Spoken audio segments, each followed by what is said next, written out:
So I had to take Omar out of my mom's room because my mom was asleep, even though she hadn't yet, taken her meds, got ready for bed or whatnot. And I told her, Mom, you're just asleep. You might as well just take your meds and go to bed, okay? You're asleep anyway. But it's danger zone now. It's like, yeah, Omar went at 3:30, 2:30 in the afternoon. But, now it's like 9:30. He can't stay with my mom. I have to be proactive, I have to make sure that he doesn't go poo-poo on the floor. I haven't written my thing. It's 9:30 at night. In my defense, I don't know what to write. You know what I mean? I've never dealt with this kind of shit before. It's too complicated. It's just, I don't know what I'm supposed to write. I'm supposed to write why I object to strangers being appointed my mom's guardian. Before it was guardian and conservator. Now the guardianship, thankfully, it's been dismissed, that aspect, but the conservatorship is still up in the air. Who's going to be my mom's conservator? And all parties involved, be it the people in my family or the outsiders, 100% firmly, believe that my mom should not be in charge of her own finances. So the debate, the question is whether we can convince a judge to allow it to be a member of our family and not a stranger who handles my mom's finances. And it obviously cannot be me, so, Damn right, I wrote.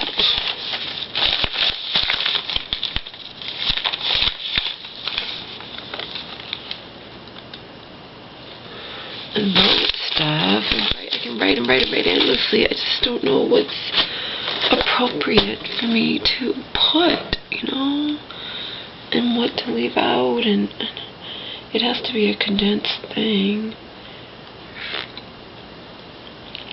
The bottom line is, I don't even know what the bottom line is. It's all fucked.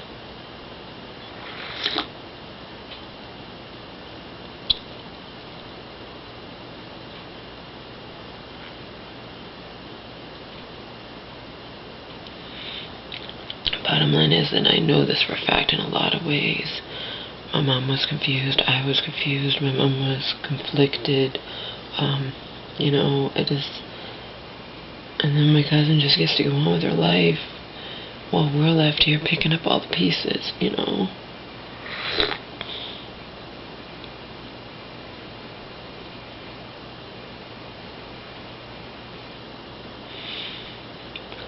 in the end, it's just so fucked. I don't know what to write. The fact is, though, I can write anything. There are people that have to do this who can't write at all, I have to write but as long as I write something within 30 days, my objection to the guardianship, conservatorship, or whatnot will stand, but I have to write something, so I'll just write whatever. Who knows if the judge will even read it? Who knows if the judge will bother reading it?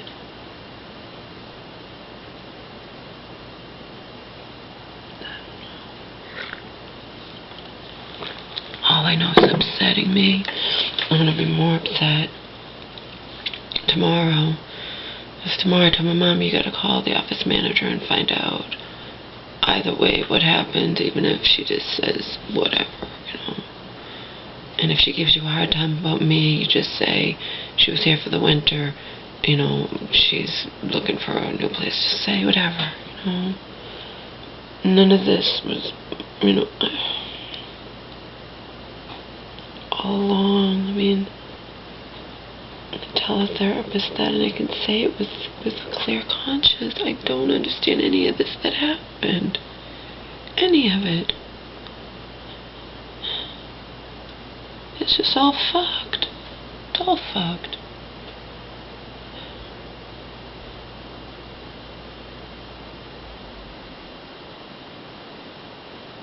And how I deal with it is how I've always dealt with things.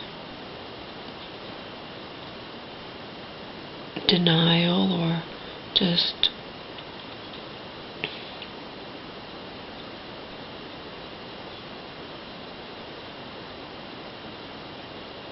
denial that it's happening, or acceptance that it's happening, take your pick.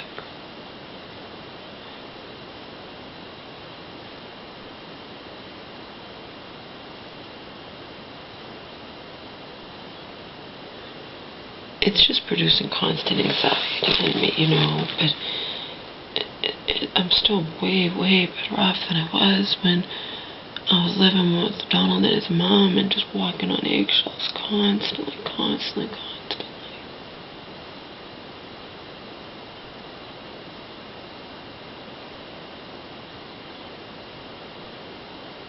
Because nowadays I can at least, I can be as anxious as I want, as OCD as I want, whatever.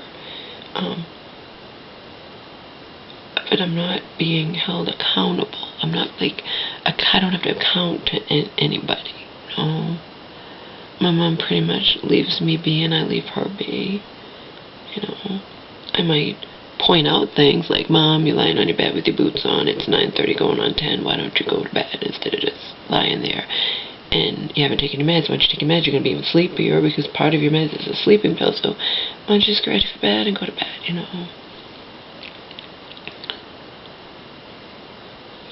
things like that, little things. But for the most part, I leave her be, she leaves me be. And when you're living with an abuser, and even when it was my dad, I didn't know what was going to set him off. Anything could set him off. One time he was ridiculing my lack of friends. It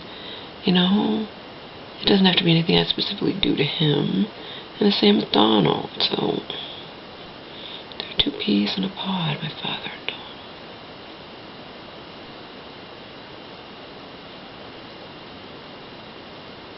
But when you're not being abused on a daily basis, even if you're all fucked up inside, even if you're depressed and sad and anxious and all that, you at least have the peace where you're not just being constantly picked at or walking on eggshells or anything like that,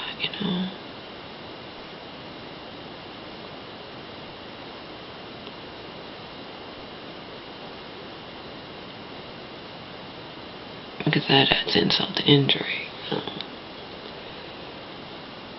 And today, I was stacked this high between, not literally, but between what I wrote today and what I wrote 30 days ago. Because I started writing it that first, actually it was before 30 days ago, I started writing it, and a lot has changed since then. And the guardianship has been dismissed, and that's a huge deal. That's a huge, huge deal. Do I want a stranger taking over my mom's finances? Of course I don't. Of course I don't.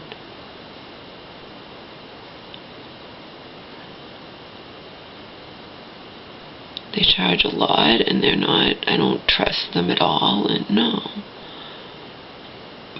But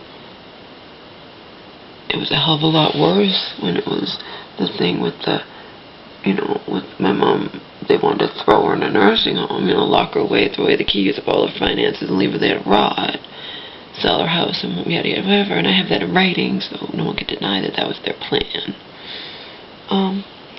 And then even the guardianship has been dismissed, been completely dismissed. Obviously, even though my mom didn't speak, the judge was impressed with her appearance, her demeanor, or whatnot. She looked kicking ass. I helped her.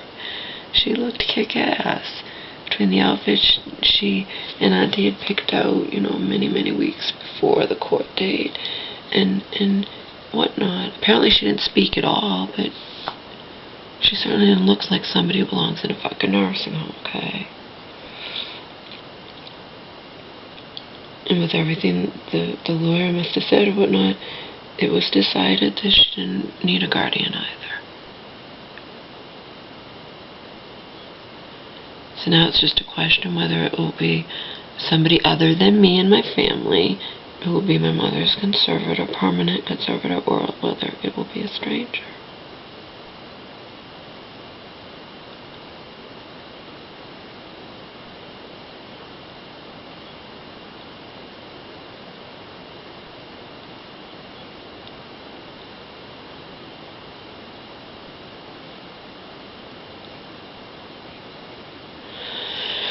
fasted today, but I didn't have my quota of water and whatnot, and that's not good. Considering when I slept almost 2:30 was over, you know.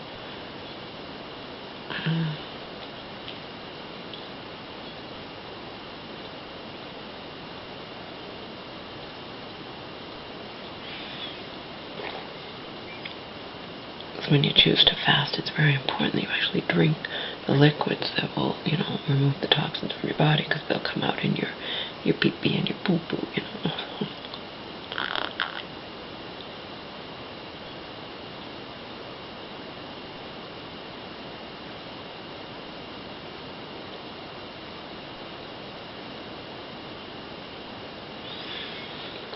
I really don't know what to write because there's just so much to say. You know what I mean? There's just so much to say, and in the end, and it just...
This isn't like writing a paper for school, you know what I mean?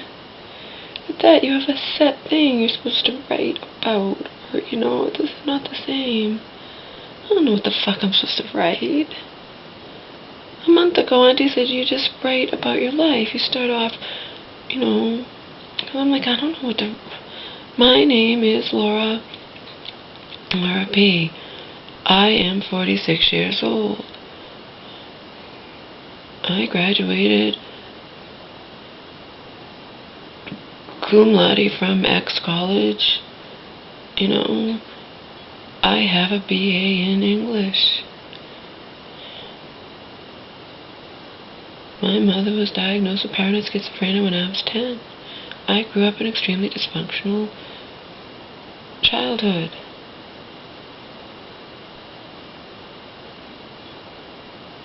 My mother's illness prevented her from taking care of me. I had to move in with my father, who had left us when I was 2. When I was 13, I had to move in with my father, who drank and smoked pot. But usually not in the house in front of us.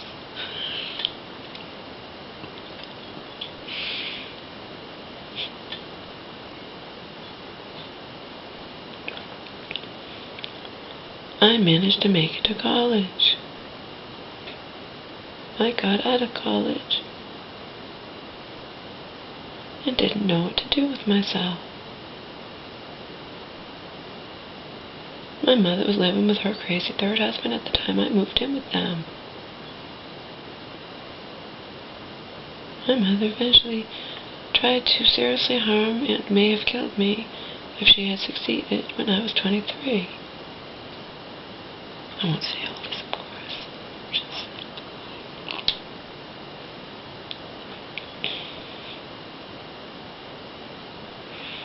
I eventually wound up with an abusive alcoholic, reminiscent of my dad. A psychologically abusive alcoholic reminiscent of my dad. I had met the guy online. I thought he was my soulmate. I ran off to Los Angeles to be with him, and I had stars in my eyes. I had fantasies of becoming a star. Instead, I gained 72 pounds and nearly paid the ultimate price with my life at the end of years of psychological abuse at the hands of this man.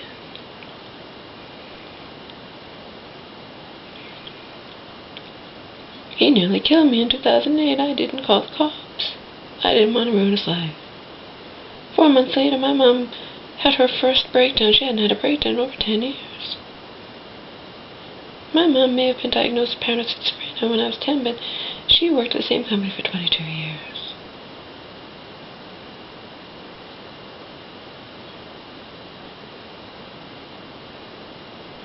In 2012, this man, I had nowhere to go, so I wound up still continuing, even though we were broken up, living with him and his mother, but I had nowhere to go, and because I had nowhere to go. And then in 2012, he choked me in front of his mom while his mom watched and said nothing.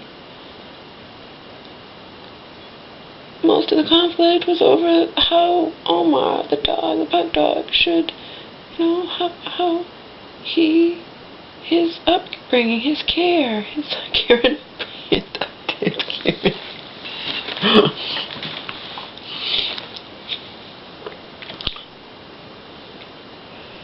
You wouldn't believe the trauma I've suffered, the emotional trauma. Not physical, emotional trauma I've suffered. Simply because I loved my dog. And wanted what any normal, rational person would want for their dog.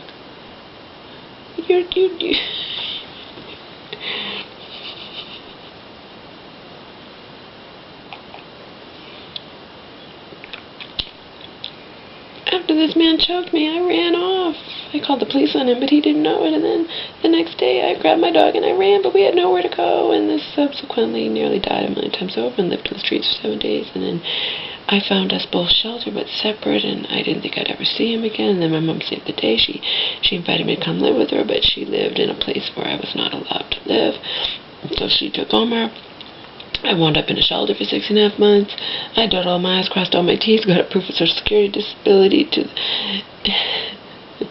and then I also had a re-emergence of my back injury, and I suddenly was allowed to live with my mom on the sly, but then we found out that you could get a doctor's note and I could live with her forever, but her sister was in the process of dying from pancreatic cancer, and my mom couldn't handle any of that, and she broke down, and then she broke down again, and then I found out she had lied to me about exactly how much money they'd gotten. She and her sister had split in the lawsuit. Eventually, she had met this guy. She fancied him to be her boyfriend, lover. He was like more than 30 years her junior, and it was probably after her money. She wasn't grieving properly. She wasn't really dealing with her sister dying. When I moved in with her, I tried to help her accept the fact that her sister was going to die. And, oh my God, didn't save her. Oh, yeah, okay. I helped her drop 30 pounds. I cleaned. I cooked healthy meals. Did we fight? Sure, we fought sometimes. We did fight. We both have psychological problems, and it's a lot of, there's family shit, just like in any family, and there's misunderstandings, and there's this, and there's that.